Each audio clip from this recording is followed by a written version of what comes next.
Фирма Чинкарови. Фирма Чинкарови.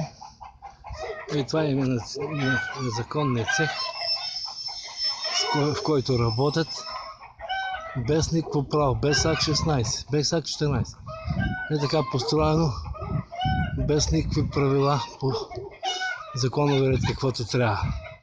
На всичкото отгоре ми е наврел кокошки, 200 бройки и аз фактически по този начин вече нямам собствен парцел, който съм се взимал с следните парички. Това ми е парцелчето, където съм започнал законово, с разрешително за строеж, но съм спрял поради липса на пари и поради липса на това отношение. Не мога да разбера защо го е пустил, защо прави това, законно ли е. Кокошки 200, остане на произвола, кучета, кокошки, заплахи.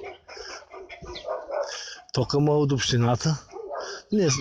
Общината ни е поснала ток, колко да ползваме за осветление. Така, като дойдем тук в градини, като се посадиме, да може да идем да ги прибереме тези домати или каквото и да е. На всичкото отгоре, тук денонощно. Това кукуригане, не знам какво решение да взема. Аз не знам това дали е законно изобщо. Нито цеха му е законен. Той се държи вулгарно. Иска, предизвиква ситуация за такива неразбории. За бой. Не мога да се стърпя вече.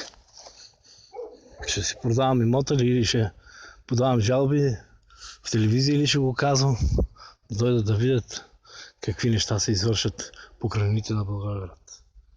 Ето на 1 километър сме от Благоевград. Преценете вие и решете какво да се прави и как може да се живее нормално. Като аз преди това в чужбина съм бил и знам, че заради един съсед детска градина построена и вече 5-та година не я пускат заради това, че тя не иска да й кричат деца, примерно. Ето, Чинкаровата фирма.